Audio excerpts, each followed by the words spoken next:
social and environmental justice. That's what we've been leading up to, especially with the last couple of weeks, where we've used the triple layered business model canvas, the social and environmental layer, to pick apart our businesses and to try and understand where we might be able to identify areas where we can bring about environmental benefit and social benefit. So benefit the planet, benefit people. Now, at this point, Vani has kindly agreed to share her social business model canvas, which I shall bring up. So just excuse me a moment while I do. Here we go. So if we go straight to the heart of the canvas, the social value, it's always that middle rectangular box segment.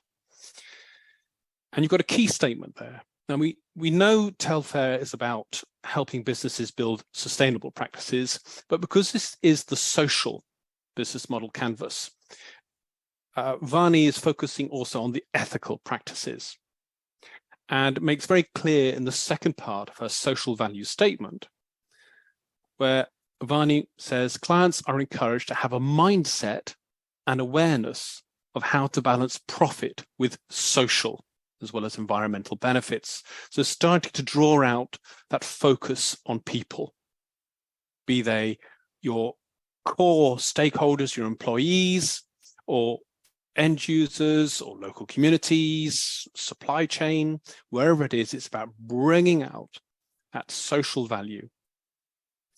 If we look on the left-hand side, as you know, I like to begin on the left-hand side. There is no one right place to begin, though. We can see quite clearly that Telfair then is owned by one person. It's Vani, a single director. And that links very nicely with the employee box, because, of course, the core stakeholder within Telfair is Vani herself. And so straight away, if you are a one-person band, think about yourself and how you can bring about your own health and well-being. It's incredibly important to manage ourselves as best we can. And then building out from that, Vani has started to widen the impact of Telfair by thinking, right, so if I'm the person who's delivering the social value, I've got to conduct the business that's in a way that is based on a code of ethics. And so chosen to follow the CMI code of ethics for managers and leaders.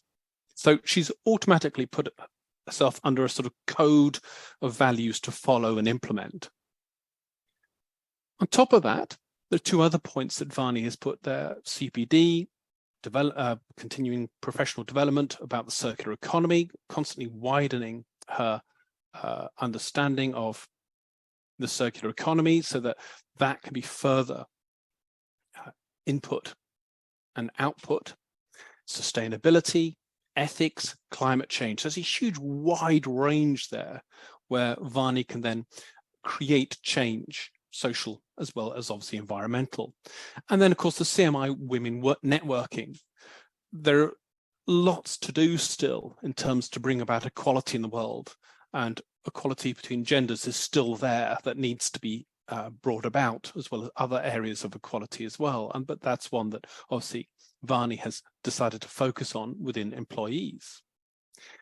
Building out further, so going beyond employees and how employees behave, looking at local communities, we can see how Vani has targeted building up long-term relationships. If you want to generate change, you want that relationship with people outside as well as within your business and organization to be as long-lasting as possible, so it'll have a longer impact. So suppliers, partners, and very important here that Vani has said that these long-term relationships are going to be with people that she's going to selectively vet.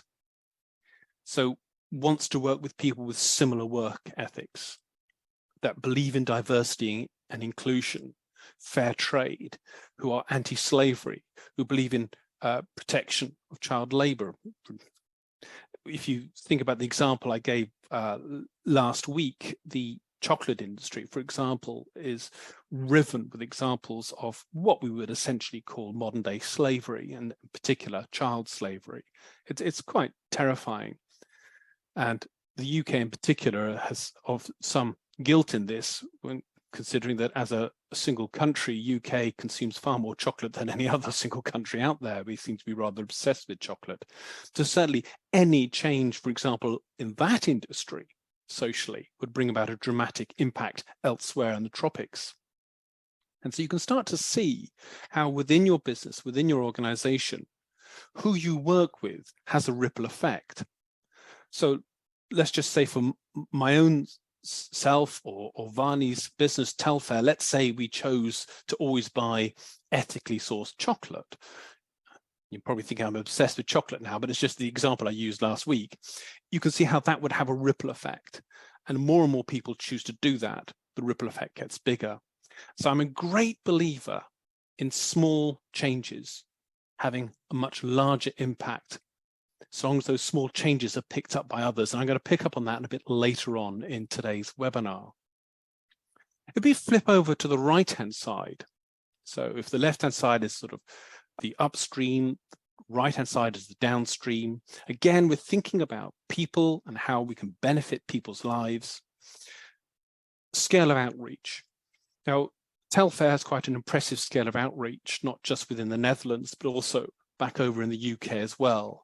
So Vani and Telfair have quite a good range of possibilities to creating social benefit here. And then if we look at the other two boxes on the right-hand side, we can see what is the societal culture within Telfair. Motivate and positively influence clients and stakeholders to work sustainably and ethically. And there's the key there. So again, encouraging whomever Vani works with to work in a way which is ethical. And remember that ethical code Vani has picked up from the CMI Code of Ethics for Managers and Leaders, amongst other areas as well. And so it's essentially spreading social good practice. Networking is key here as well. Learn from and challenge other consultants and businesses, both locally and overseas. There's a lovely crossover there with the scale of outreach, as well as crossover with the CMI Code of Ethics. So this one business, Telfair, this one person, Vani, can actually start to have a wide positive benefit to society. And then we get to the end user. Give my clients skills and knowledge to fulfill their own mission. That's obviously very important, especially as Vani is working with businesses that want to embrace sustainability. Enable clients, customers to receive high quality products, service. This is Vani herself making sure that she is following her own ethical code of conduct in delivering good value to clients and customers. Make my clients and stakeholders feel valued and important. It's practice what you preach.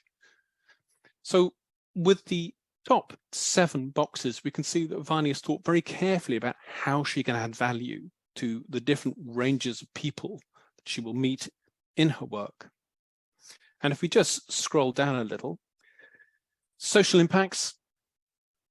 Okay, what might be out of Vani's control here? Well, yeah, potential to help companies, but sometimes that potential to help companies might be helping companies which are not fitting with your ethical view, which might be contributing to poor social or indeed environmental outcomes, especially if the client that Vani is working with does not show due diligence to the sort of code of ethics that they're meant to be embracing, and they're not effective in bringing about social value. So there's always going to be areas, especially when you go downstream and upstream, where it's just like your scope 3 emissions with the environmental canvas, areas where you're going to have very limited direct impact. In fact, you won't probably be able to have direct impact. You've almost sort of got to hope that what you are doing will have that knock-on effect and change other people's views, values, ethics. So it was good of Vani to sort of highlight, okay, yeah, these things are not in my control. There are some areas where I won't be able to stop bad things happening. And that goes for all of us. But let's flip over to the positive, social benefits. Local thrift shops. networking, engagement with the local communities, higher standards of corporate ethics to local businesses, bang, bang, bang, really strong, positive social value there. So I thought that was a wonderfully well thought through social business model canvas by Vani. And again, once again, Vani, thank you very much for sharing it with all of us. In particular, what I liked about this is the sense that Vani sort of was thinking very much about it's about people. I need to focus here, not just about this wider planet, environmental sustainability issue, which is crucial, obviously, because we as people live within that, but narrow down the focus also to people. So brilliant, Vani, thank you very much. So this week then is going to build on the last 2 weeks. We're going to think about how we can start to select and strategically map out the changes we might want to make within our businesses, our organizations, our own personal lives that can help deliver social and environmental justice. And again, I've got to stress, it's very much about balance. There is no point in putting huge amount of energy into making your business deliver for planet and people if at the same time you forget your business, hence the reason for doing the economic business model canvas first. It has to be a viable business, otherwise its ability to impact on ecology, equity, planet and people will be eradicated when it goes under. So obviously don't try and do something which will bring your business down, which will bankrupt it or limit its ability to survive.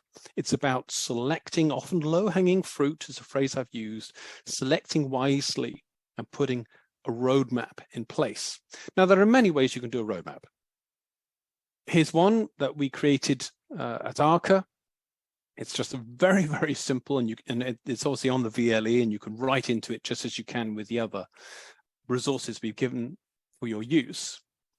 And we just chosen the number 5. So think about, look at your environmental and social business canvases and think, right, okay, can I spot across those 2 canvases 5 things that I can change to bring about greater environmental and social justice? Now, I'm going to talk you through a couple of examples for Origin.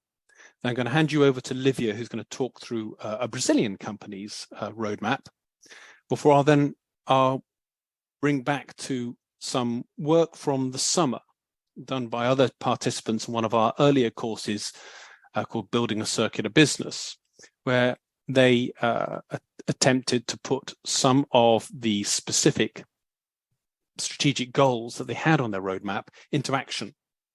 Oh, and I might also, if I have time, show you another sort of a pretend business named after our principal academic on the project, Stefano, but that's for later.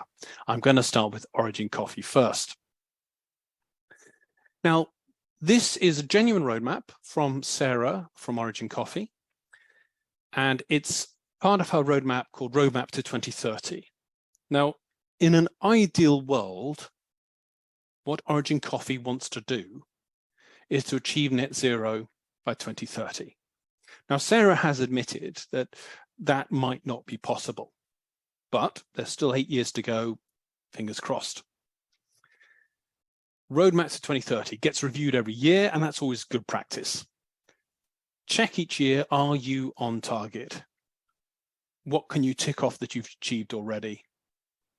What can you update?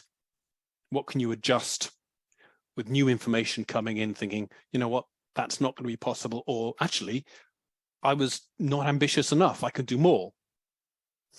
And if we look in the first circle, we can see that Sarah's first strategic target, her first low-hanging fruit, if you like, that she wanted to pick, was to ensure that all the packaging was either 100% compostable, and by that, just to be very clear, that's compostable in your good old garden composter, not in the very high temperature ones that say your councils might use, and or completely recyclable. all packaging sent out 100% compostable or recyclable. So that was the first target, strategic target, that Sarah set herself to achieve within Origin Coffee. The second low-hanging fruit, perhaps slightly higher up, was this idea of ensuring that between 2022 and 2030, coffee stop using single-use plastic items. No more single-use plastic items. And indeed, as part of that switch over from single-use plastic, Origin Coffee have teamed up with another Cornish company called Circular & Co. And the Circular & Co. manufacture coffee cups out of recycled plastic, which they themselves can then be recycled. But better than that, they can be constantly repaired. A bit like the Fairphone, they're sort of modular coffee cups, and they produce modular water bottles as well, which can then be repaired when bits break. So the lid breaks, you can get a new lid, for example. The third target, strategic target that Sarah set Origin Coffee was to switch from diesel vans that they are using and were using to electric vehicles, EVs. And in particular, they wanted to start to reduce their diesel fuel use. Crucial, obviously, because if you think about emissions, and not just CO2 emissions, but particulates as well, which cause asthma amongst other lung diseases, diesel is quite guilty in those areas. The fourth was reducing cardboard box use, and the target essentially by 2030 was to reduce cardboard box use by 20% per ton of coffee roasted. A lot of cardboard gets used. So these, as you can see, they're not massively overambitious. They are achievable targets, and that's key.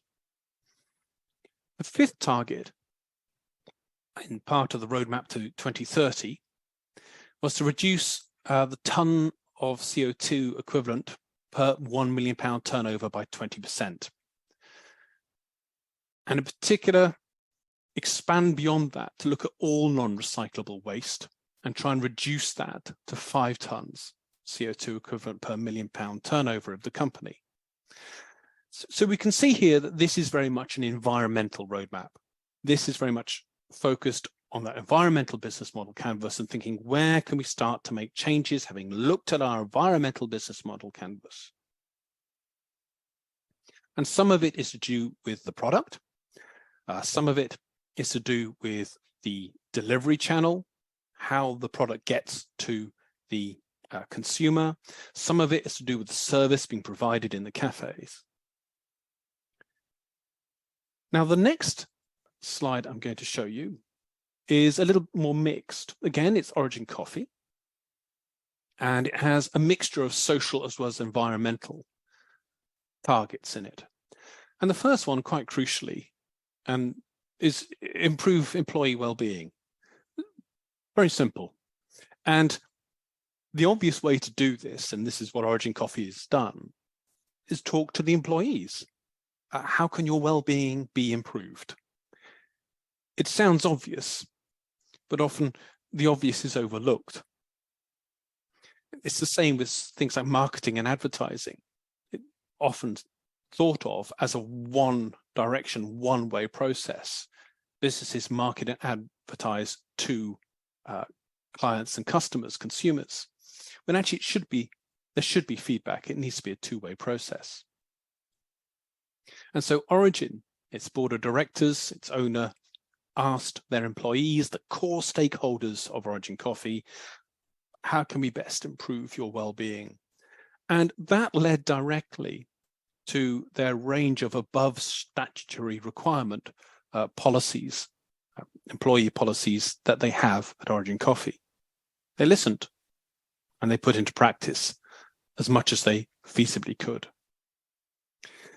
But thinking further upstream now, as you can see with point 2, circle 2, they also focus not just on their core stakeholders, their employees, but on their core partners in the tropics, the small farmers and the cooperatives that they work with, where they purchase the green beans, or they come over to Cornwall to be roasted.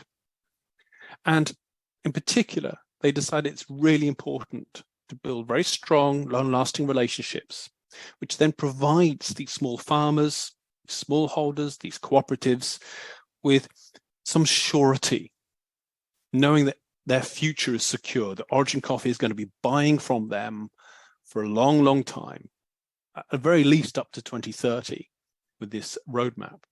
And so it gives them some sort of economic security, and from that becomes social security as well, both quite literally, but also in terms of education provision, amongst other things. Then we flip over to target 3. Now, I love target 3 because it sort of builds a circular economy. And you think, well, wow, one company can't do that. Surely that's macroeconomics. But in many ways, it's microeconomics as well. A company cannot just, we often think circular economy is a circular product, but it's more than that. A company can create a circular business. And this is what Sarah is alluding to here. I was talking to another business just the other week who are well known for producing a circular product, but are struggling in producing a circular business. They're still based in that old sort of sales-driven buy business model. And they're trying to shift so that their business becomes more circular, just as their product is very circular. And there are all sorts of ways to do this. And I referred in previous webinars how businesses can start to do this, both in terms of their actions upstream and downstream.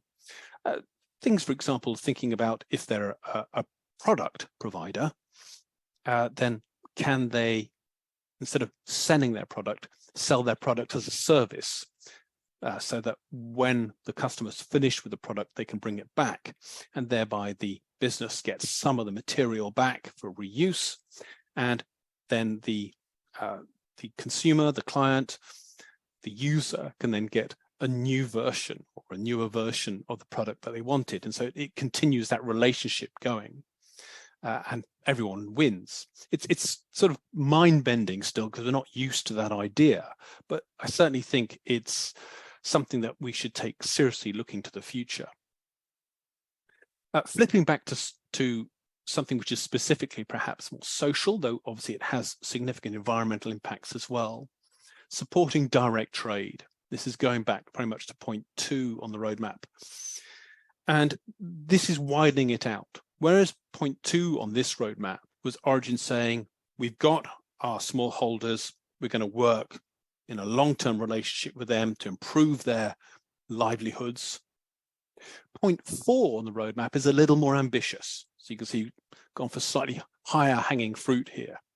This is looking out beyond Origin Coffee and trying to encourage other coffee makers to adopt the approach that Origin has. And then number 5, another biggie, help tackle climate change and achieve net zero by 2030. Now, the net zero by 2030 is an ambition that Origin Coffee has, and in so doing, they're obviously going to be helping tackling climate change. So those are 2 absolutely genuine roadmaps from that Sarah and I talked through when we were putting these resources together, and I was working with Sarah from Origin Coffee.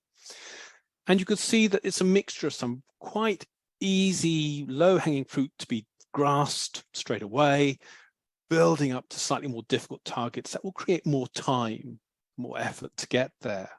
And that's essentially what your roadmap is all about. It's that strategic view of how are you going to start to move along that traffic light from red, harmful, through orange, less harm, to green, regenerative, both socially and environmentally. And it takes a lot of thought and a lot of effort. Right, I'm going to hand you over now to Livia Batista, my fellow research fellow on Arca, also part of the business school.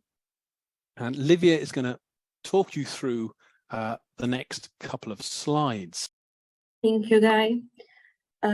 So I represent a fictitious roadmap to an actual business from Brazil.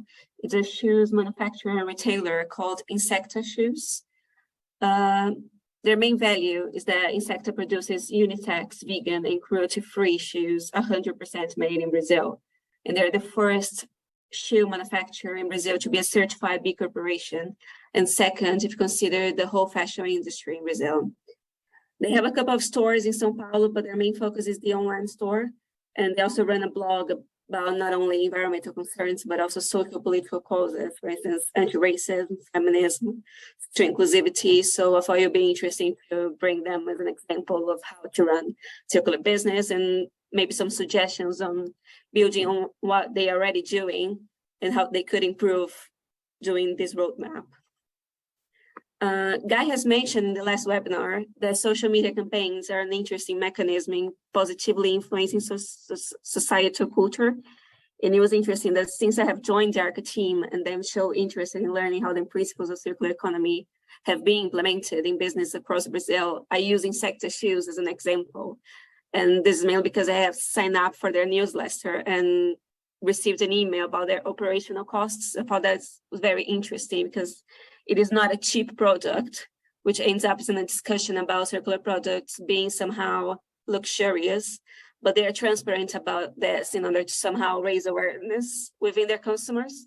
So for instance, despite not being a cheap product, it's circa 50 pounds a pair of shoes, only 5% of the value of the sale is profit, and they tend to be very transparent about where the money is going. Because of the online store and the blog, I have started by using the website carbon footprint calculator that I believe Ian has shared with us last week, and came up with the result that Insecta Shoes website is dirtier than 51% of the websites tested, producing 0.49 grams of CO2 every time someone visits their website, which is quite tragic if they're an online store. So thinking about the long hanging fruit that we've been talking about all these webinars, I've then put it as the first step, some easier action towards circular success. The Insecta should aim to switch to a green web host that provides clear information on their sustainability and environmental policies. Like the second example that Guy gave us now about Origin Coffee, I've had a mixture of environmental and social concerns within the operation of this Insecta shoes. So I've tried to build a scale, the easier measure being the first one, and then going deeper and deeper in some other aspects of their operation. So going further on the roadmap, I've been focused on their materials, and Insecta mentions in their impact report, the materials are just a small part of the complexities of the fashion industry, but it was the first that they decided to change. So following this, they're currently working with recycled clothes and plastic for their shoes, but have not yet achieved 100% of recycled and recyclable materials. So the rubber, for instance, it's not fully recycled. And they also mentioned that leather is the material that is the most responsible for emission of greenhouse gases in the fashion industry. And they have indeed found an alternative for that. And they use a material called Pinatex. There is an alternative leather made from pineapple leaves produced in Brazil. And however, this is a non-biodegradable material. So although it's a good alternative for leather, it's not yet the ideal alternative to be using in their shoes. So the second stop would be going deeper in this research. Which materials could they use to get closer to 100% recycled and recyclable materials, and also focusing on biodegradable materials and alternatives. In terms of social justice, the next 3 steps on the roadmap to circular success would address different elements in the social part of the triple layer business model canvas. So first, talking about the end users and how this relationship with the business. A suggestion would be launching a Lived and Loved campaign to give opportunity for consumers to resell their Insecta products back to them through a voucher or points mechanism would make sense for them to establish this relationship but still improve the circular business model. And then Insecta would proceed with repair and or reuse of these products, working around the inner circles of the circular economy in their relationship. So slowing the material loop, giving new use for these products that already exist. Second, establish a partnership with women-led waste pickers cooperatives to run their reverse logistics process. So Insecta is 100% founded and led by women. So gender equality is an important aspect of their business. And on the other end of this suggestion, in Brazil, we have a legislation towards solid waste management since 2010. And this legislation has somewhat formalized the informal labor of waste pickers. So they now work as cooperatives and promote recycling materials in municipalities, and maybe focusing on women-led cooperatives that exist all around Brazil, but especially in Sao Paulo, there are a few options. These cooperatives will be able to do part of the product collection and recycling for Insecta in this process, when we're talking not only in the inner circles of the circular economy, but going more to the outer circles and getting to the recycling bit of it. And lastly, right now, they promote an annual campaign of draw calls when they choose a cause, a social cause usually, and donate part of sales revenue to an NGO in Brazil. And they also donate part of sales revenue of a specific product throughout the whole year to partners of social impact. For instance, last year, they donated 5,000 reais to a fund called Agbara, which is the first fund to improve Black women's life in Brazil. So the last step, I would go deeper in this social causes, and perhaps in a time frame of 5 years, enhancing this dialogue and promoting such support, found the Insecta Foundation to promote environmental and social justice. I think this goes in hand with the more generic options, but it's still a bit of giving options of actions and where they should focus to achieve this circular success, focusing on both environmental and social justice. And that's what I wanted to present for you. Brilliant. Thank you, Livia. Thank you for that. Now, the last one I'm going to show you is just a slight bit of fun, really. As I said a moment ago, it's based on a fictitious business named after our wonderful Professor Stefano Pascucci. And we used it in our earlier course in June, Building a Circular Business. And again, I'm using this one just to show that sort of the development across time from low-hanging fruit to something more difficult, more challenging, as Livia was doing with Insecta, and Sarah and I did with Origin. So, for example, straight away, there are some things that we can all do to make a difference, like using the Ecosia search engine, or switching to renewable energy suppliers, or organizing with local community litter picking, beach cleaning. Obviously, I'm very lucky to live in Cornwall, which is a huge coastline compared with its landmass. And the beaches are beautiful once they've been cleaned of litter. And especially after a few winter storms, it can get pretty messy, an awful lot of plastic waste. And so if Stefano's Pizzeria was a real business, this would be one fantastic both social and environmental action they could do to improve both people's lives as well as the environment.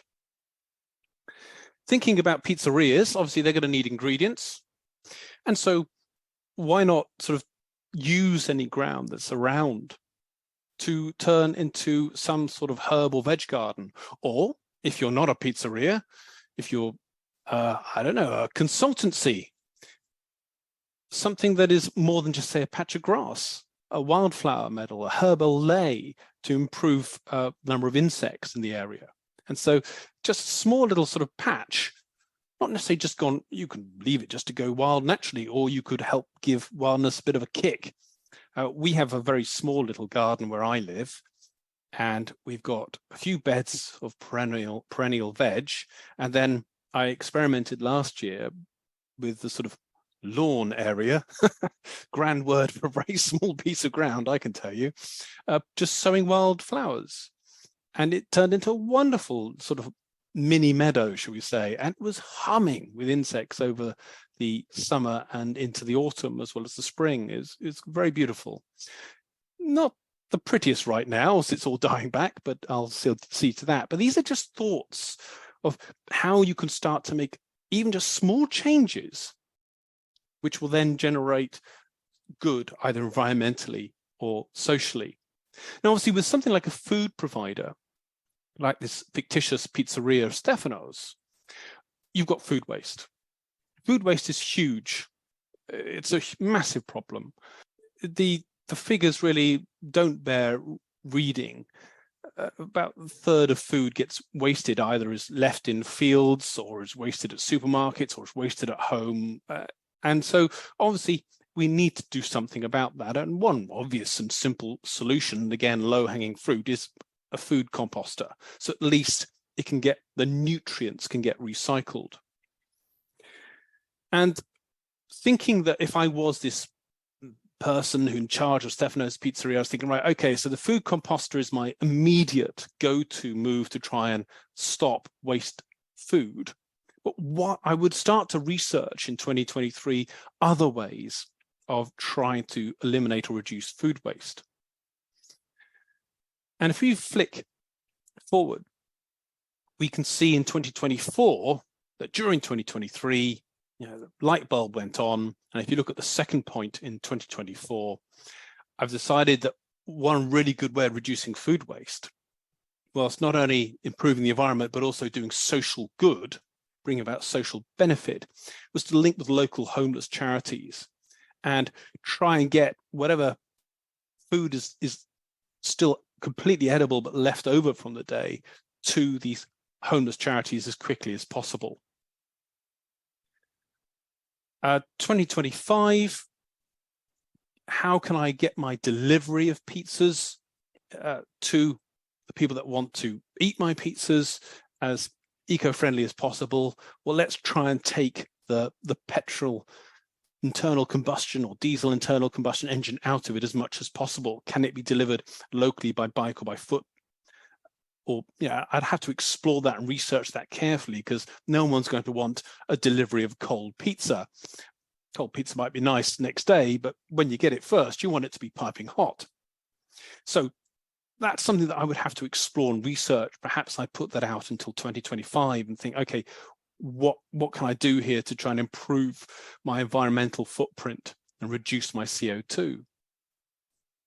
Now, packaging is a big issue. And I'm referring also in 2025 to two genuine companies, PackShare and Shred Project. Now, PackShare is an interesting platform where businesses can communicate with each other in a locality. And it might be that one business has excess amount of packaging and it doesn't want to just put it in recycling, definitely doesn't want to put it into the black bin. And so it can advertise that it's got lots of packaging that it can't use. Does anyone else want it? Please come and collect it. And that's a brilliant idea and shows how circularity can be built into a business model, not just product design and selling of a product. The Shred project is also another genuine packaging option. And this, for example, is used by a local company called Green and Blue that we've had some dealings with, where the Shred project basically replaces what is often plastic internal packaging to protect a product with shredded cardboard, which works just as well. And indeed, there's a wonderful, his name has eluded me annoyingly, hopefully Livia will remember. There's a wonderful packaging company that uses cardboard, and they did a bottle test where they were dropping bottles from different heights in their packaging, and the bottle did not shatter. Can you remember, Livia? So FlexiHex. That's it, FlexiHex. Brilliant. Well done, Livia. Thank you. Teamwork. FlexiHex. And there's a superb video, and I think I've put it on the website. Makes me smile every time I watch it. So, cardboard is a genuine packaging alternative, and PackShare and Shred Project use recycling or reuse as their motive, as their raison d'etre. Then finally, 2026, picking up on that exploration and researching about how else can I deliver my pizzas, I then start to implement my carbon neutral delivery methods, whether in the end they have to be EV, and I've gone with a renewable energy supplier back in 2022. So that was a fictitious model, but it just shows you how you can develop a few ideas to make both social and environmental change. And they're not necessarily very, very big dramatic changes in of themselves. Now, obviously, with any roadmap, you need then to flesh out not just the big idea, but the specific details. And I've taken a couple of action plans from businesses we work with, and I've anonymized them. But these are genuine action plans based on roadmaps these businesses put together. And this is a community and environmental hub. And the goal was that the hub would switch over to the use of renewable sources of electricity. And the idea was that at the very least, 75% of its energy requirements would come from renewable energy, generated on site, the rest coming from the grid from a renewable supplier. So really ambitious. Now, I would hasten to add that this particular community environmental hub was not based in the UK. It was based in, let's put it this way, sunnier climes. So perhaps this is a little more doable outside the UK, but it's an interesting project nonetheless. And then I won't talk you all the way through it, but you can see down below then the specifics of the action plan that they put together. And this is crucial. Clear action steps, making it clear what needs to be done. So research, first of all. What is the renewable energy capacity of the community and environmental hub? What will it cost? Who can we go to provide us with what we need? The second one, once we've got the idea of what it's going to cost, we then need to think, where are we going to get the money from? So they, in particular, decided to approach a very well-known drinks company. I've anonymized that one as well, for financing, because this particular drinks company has, interestingly, even though it still uses single-use plastic, it has a sustainability department which is very, very active. It's one of those horrible ironies we find with some very big corporations, that within them they have some very good sustainable activity going on, but it's at odds with the rest of the company.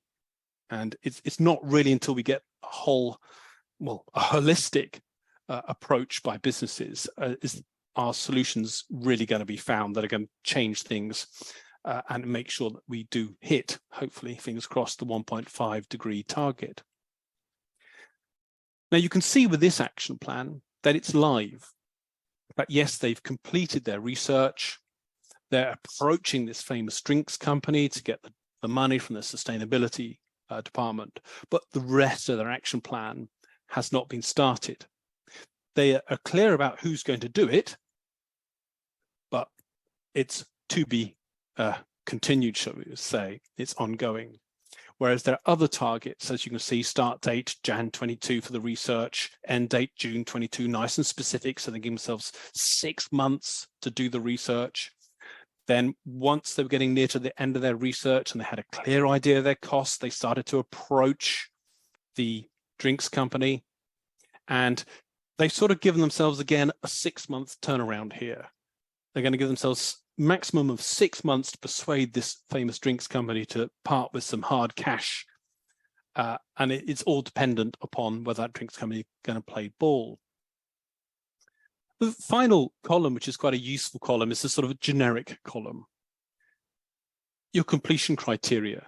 Whenever you put an action plan together, you've got to make sure you're clear about when will you know it's complete. And so you need to have a completion criteria there. So the completion criteria for the first row, the research row, was they've got together an estimate on pricing, and they've made a decision of what system, energy system they're going to go for. Is it wind turbines? Is it solar panels? Completion criteria under notes for the second row, potential funding sources. Well, the completion criteria will be, do we find a potential funding source? If yes, you've completed that criteria, and so forth. And so it's always a good idea when you've done your roadmap and you start to think, right, I'm going to put that first one into action, to create an action plan. So you're very clear about what needs to be done, who's going to do it, its ongoing status, when are you going to start it, when do you think it's going to finish? That obviously end date might have quite a lot of flexibility. And then a sort of last column where you can put other information which is going to be crucial to it, like completion criteria. What does it depend on? That's what dependencies mean. What other resources might you need? One slightly closer to home was to do with the holiday cottages in Cornwall. And they spotted water as an issue. Now, they've put in their description something really quite interesting. Water is one of the scarcest resources around the world, fresh water, that is. And it's predicted that by 2030, the available supply will fail to meet up to 40% of the demand. Now, they didn't just make that up. They got that from Bonafide site, the Renewable Energy Hub 2020. So obviously this holiday cottages business decided that water conservation was critical. And indeed, I live in Cornwall, and we've been sent quite a few notes by the company that delivers water in our area, Southwest Water, saying, look, I know it's been raining a lot at the moment, but we had a very dry summer. We're actually quite short of water. Be very careful, please. And so this is really very much on target. So water conservation is critical. Sustainable practices can ensure the continued supply of a precious resource. And then some more data. On average, each person in the UK uses 150 litres of drinking quality water daily, but only half actually is used for drinking. So half of that drinking water is just being wasted on a non-drinking function, which is, again, not a sensible use of a resource. And so you can see what they've done here. They're going to look at installing a rainwater harvesting system.